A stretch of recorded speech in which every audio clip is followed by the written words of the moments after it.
At my sister's engagement dinner, my mother raised her glass under the chandelier and smiled. A toast to the daughter who actually made something of her life. The guests clapped. My sister laughed. Then my mother turned to me, and to the one who didn't. "You're a failure, Mila." "Get out." The room went silent. Forks froze midair. I walked away as she handed my sister the house keys worth $500,000. That night, I lost my home and my family. But 3 years later, they drove past my new gate and realized whose house it really was. Growing up in Greenwich, our family looked perfect, from the outside white fences, charity dinners, and a manicured lawn that my mother Leslie called our reputation. Inside, everything revolved around appearances. My mother was the kind of woman who cared more about the country club gossip than her own daughter's tears. My sister Lisa, 3 years older and always polished, was her masterpiece. "Lisa will run the world someday," Mom used to say loud enough for me to hear. My father, Zachary, was different. He was quiet, patient, a software engineer who traded his own passion for technology to make my mother happy in finance. He was the one who taught me to code sitting with me late at night in his cluttered home office. "Build something real," he'd say, adjusting his glasses while I typed. Those words stuck with me long after he was gone. When he died in a car accident my senior year of high school, the house went cold. Mom's obsession with image grew even sharper, like she had to prove to the world that losing her husband hadn't shaken her control. She found it easier to love Lisa, the reflection of herself, while I became the reminder of what she couldn't manage. My achievements in renewable energy and software barely earned a nod. "Cute hobby," she'd mutter while Lisa got framed awards for business essays that Dad once helped her write. Aunt Lori, Mom's older sister, lived one town over and was no better. She had married into money, and every time she visited, she found a new way to remind me of my place. Still playing with gadgets, Mila, she'd smirk, sipping her expensive wine. "Maybe one day you'll grow out of it." I learned to smile, to stay quiet, to disappear before their laughter hit too hard. For years, I believed silence kept the peace. But that night, Lisa's engagement dinner proved silence only protects the wrong people. I stood beside the table holding my glass while the chandelier above us flickered against the gold wallpaper. Mom lifted her glass and toasted Lisa as if she'd just crowned a queen. Then she turned to me and ended the sentence that would change everything into the one who didn't. When the laughter died, I walked out without a word. My mother handed Lisa the keys to the family home, the same place where Dad once showed me how to build my first solar tracking app. Watching her slip those keys into her purse was like watching them bury my father's belief in me all over again. That was the night I stopped being their quiet disappointment. I didn't know where I was going, but I knew it had to be somewhere far from them and far from the person they thought I was.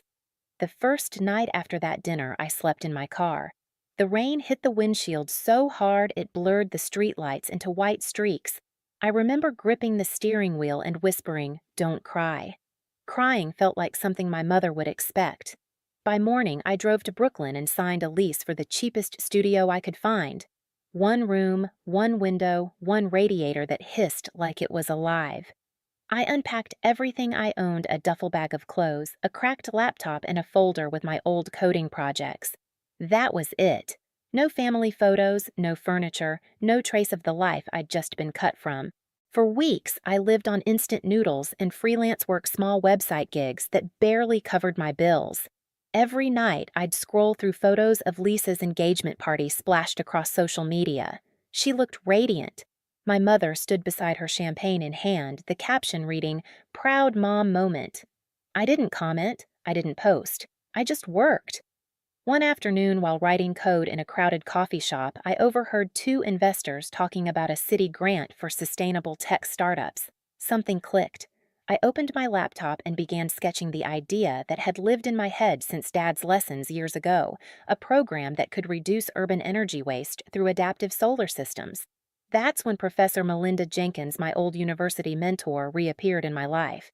She'd always believed in me back in college when no one else cared about renewable tech. I emailed her the prototype, half expecting silence. Instead, she replied within hours, "Come see me." This is promising. Her small lab at NYU became my second home. She introduced me to Misty Ramirez, a sharp engineer with quick hands and quicker ideas. Misty understood me in a way few people ever did, driven stubborn, quietly angry at being underestimated. We spent nights debugging running simulations, sleeping under our desks between tests. You know, Misty said once you code like you're fighting someone. Maybe I am, I told her. The program Green Tech Solutions began to take shape. We built models that tracked sunlight angles across city grids and adjusted energy flow automatically. When the first version worked, we screamed so loud security came up to check. Still, survival was a daily battle. The rent notice slid under my door one morning with red letters that made my stomach twist.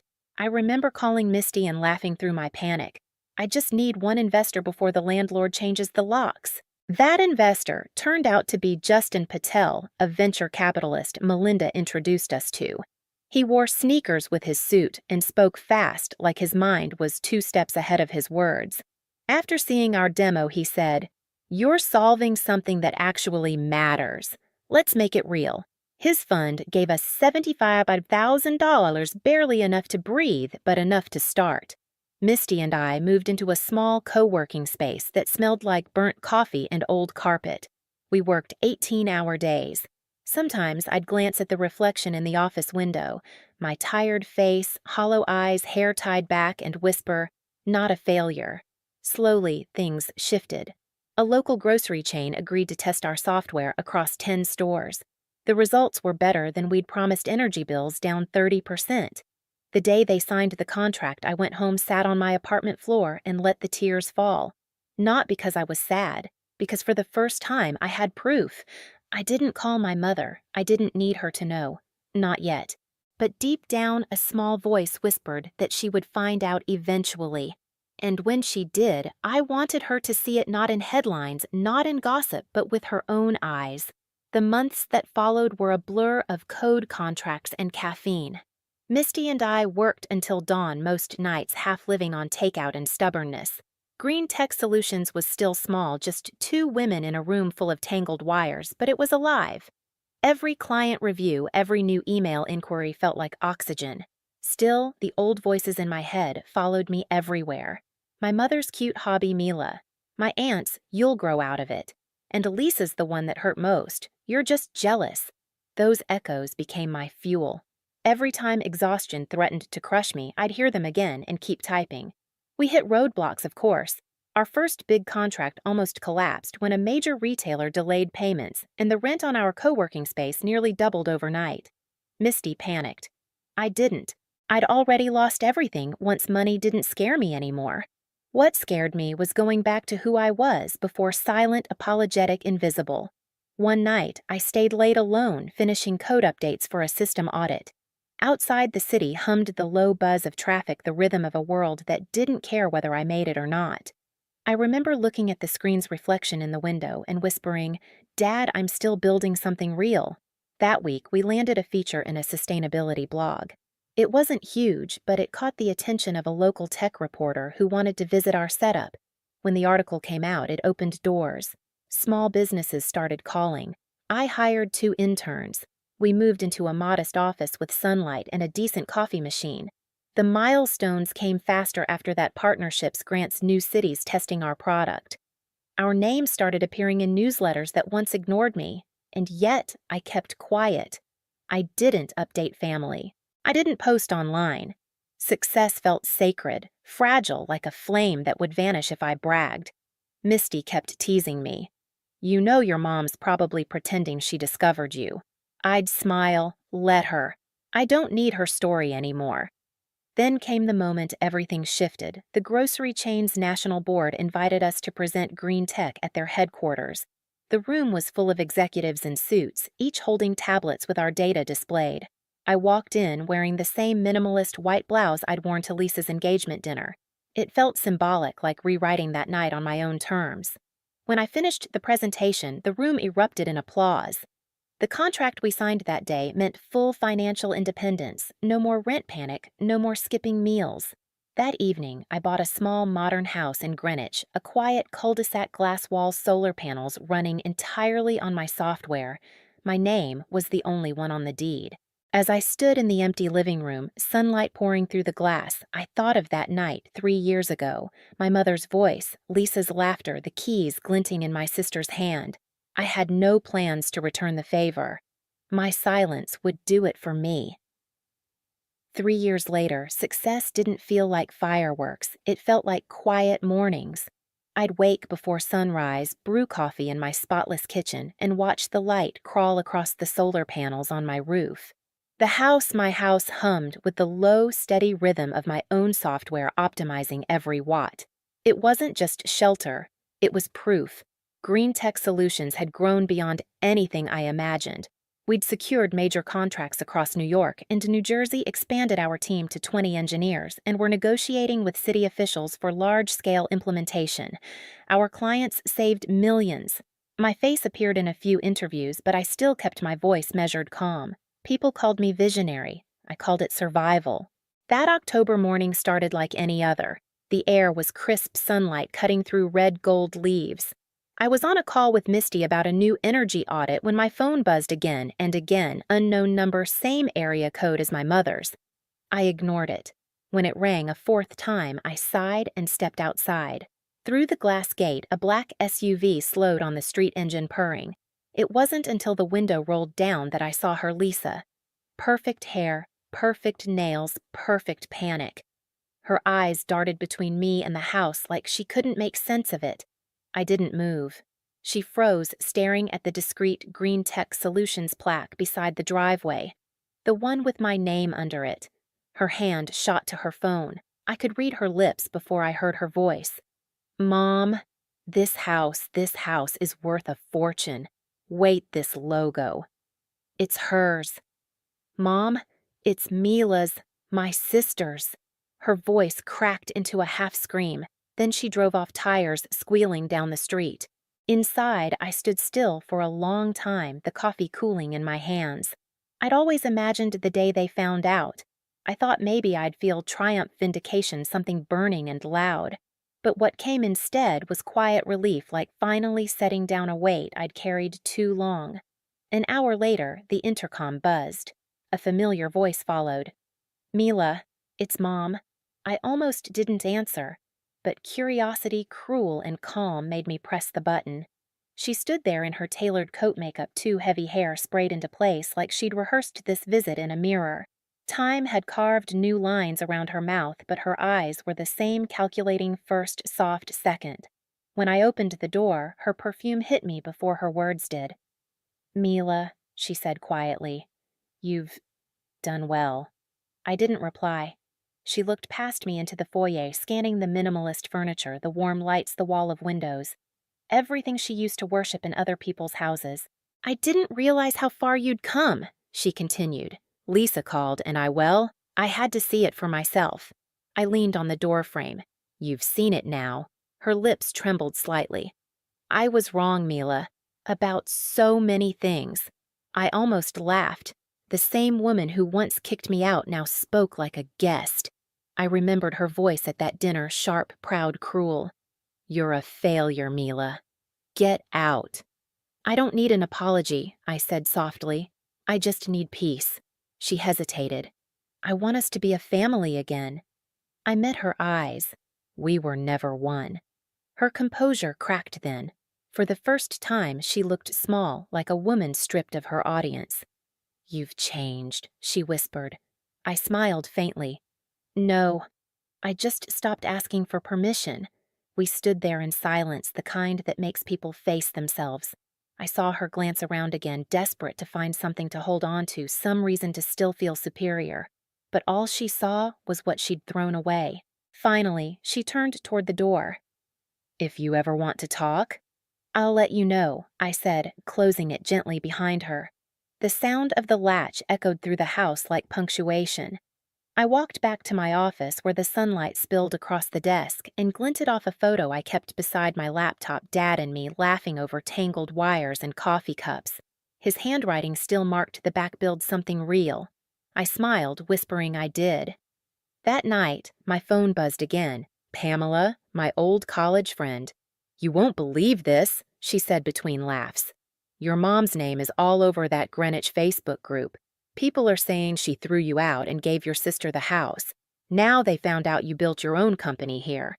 She's mortified. I said nothing, just listened as Pamela read a few posts aloud. Leslie Moore's daughter owns that smart house on Elmwood. Karma's poetic, isn't it? Pamela chuckled. You should see the comments. Everyone's on your side. I leaned back in my chair, the quiet hum of the house surrounding me. I don't need sides, I said.